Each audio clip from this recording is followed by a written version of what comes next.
NTN 24 sigue en Antigua, Guatemala, con nuestro enviado especial Juan Carlos Aguirre, quien se encuentra con el canciller de Ecuador, Ricardo Patiño. Juan Carlos, adelante.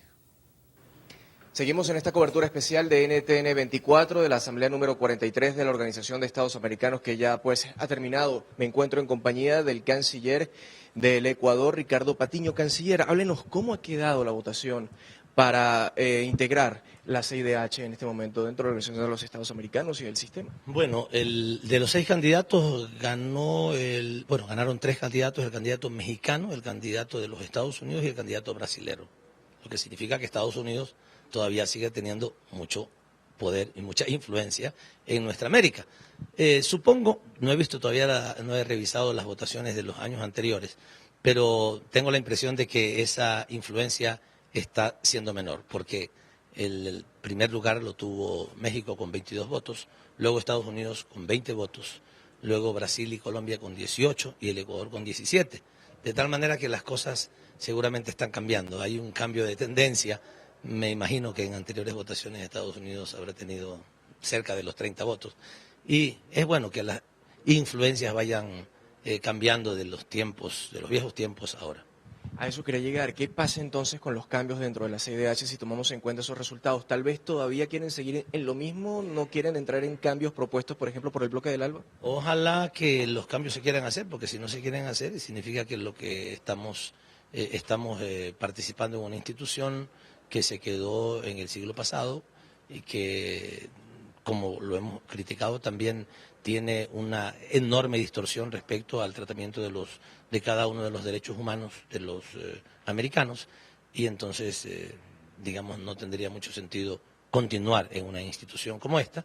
Estoy diciendo claramente que si es que no se producen los cambios, no por las elecciones, no por el proceso electoral. El proceso electoral es democrático y nosotros hemos, por supuesto, reconocido el triunfo de quienes ganaron en las elecciones, pero eso no tiene que ver con lo que yo estoy diciendo cuando digo, si no se hacen los cambios que se tienen que hacer para convertir no solamente a la OEA, sino especialmente a la Comisión Interamericana de los Derechos Humanos en una institución que sirva para defender efectivamente los derechos humanos, para promover efectivamente los derechos humanos sin sesgos, sin contradicciones como las que tiene, entonces no tendría sentido quedarse. Pero si se hacen las reformas, sí tiene sentido. ¿Seguirá tal vez en algunos sentidos de la lucha por los derechos humanos tratando de invadir lo que se llama por ustedes la soberanía de los pueblos, tratando de socavar tal vez lo que para ustedes es justo en cada uno de sus países? Porque entrevistamos también a José Miguel Vivanco y pues de Human Rights Watch, y él aseguraba que si Ecuador, por ejemplo, integraba la Comisión Interamericana de Derechos Humanos,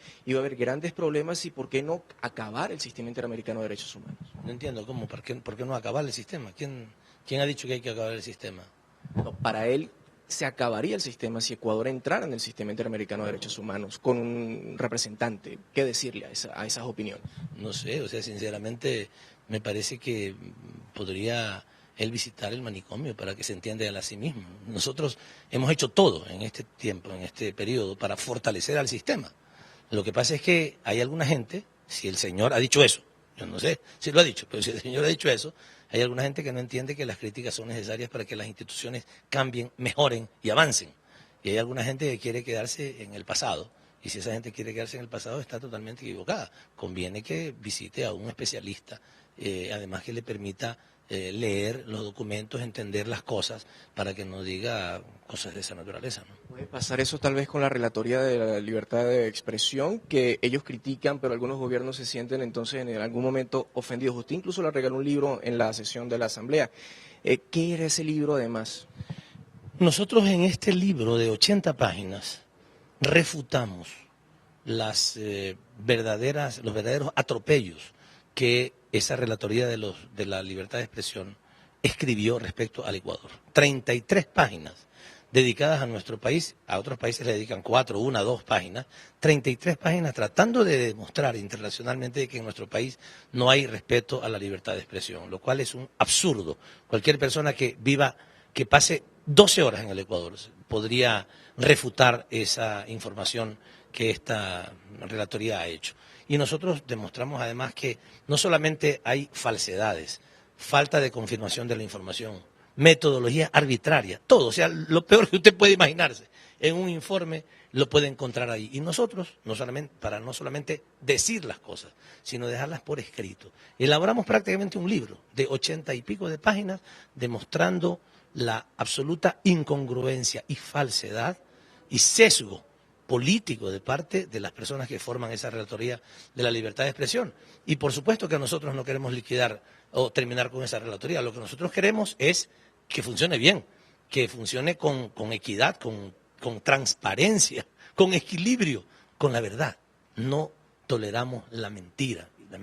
Y ese informe de la Comisión de la Relatoría de la Libertad de Expresión está llena de mentiras y de falsidades, de tal manera que está, insisto, totalmente equivocado aquella persona, no sé de quién se trata, que manifiesta que nosotros pretenderíamos terminar, menoscabar el funcionamiento de la Comisión Interamericana de Derechos Humanos o de sus relatorías. Lo que sí creemos es que tienen que hacerse profundos cambios para asegurar que funcionen como debe ser en defensa de los derechos humanos, objetivamente, transparentemente y sin sesgos políticos. Me robó una y hasta académica puede ser la pregunta. Para usted, ¿cuál es la prensa ideal? Y más aún cuando hay veces que es difícil conseguir la contraparte, la otra cara de la moneda. La prensa objetiva, no es la prensa sumisa. Yo detesto la prensa sumisa. Cuando a mí un entrevistador me quiere halagar y me comienza a preguntar las cosas que él cree que yo debo decir, la verdad es que me aburro y quisiera salirme de esa entrevista. Me parece importante una prensa que pueda confrontar criterios, que dé opinión, que informe. Esto es lo que queremos. O sea, todos los ciudadanos, en el caso del Ecuador, aspiramos a una prensa libre, pero verdaderamente libre. No libre del gobierno o independiente del gobierno y atada a otros intereses. No, verdaderamente libre. Que informe objetivamente. Siempre hay subjetivismo, sí, pero que informe objetivamente, que trate de informar con ética, que haga opinión, pero que no mienta, que no sesgue la información, que no oculte la información. Esta es, en mi opinión, una prensa ideal y además no monopolizada. Una prensa, digamos, o un sistema de información que sea amplio, en donde los ciudadanos de todo tipo tengan posibilidad de tener, digamos, el derecho a la libertad de expresión y que eso favorezca a que los ciudadanos también tengamos derecho a recibir información adecuada. Esto es lo que yo le podría decir y me parece que es fundamental, es básico, vital para las sociedades modernas contar con eso, con un sistema de información, con una prensa efectivamente, realmente libre de otros intereses y que nos ayude a todos en la información. Canciller, gracias por haber estado con nosotros para toda Latinoamérica, los Estados Unidos y el Caribe en NTN 24. Muchas gracias. Gracias a usted por atendernos. Así termina entonces esta cobertura de NTN 24 de una asamblea número 43 de la Organización de Estados Americanos, donde se trató el tema de las drogas, donde se trató el tema de los derechos humanos, otros temas que tienen que ver con el debate político y donde para el 2014 se espera que entonces sea la sede de esta asamblea en Paraguay. Con esta información retornamos a nuestro Centro Internacional de Noticias.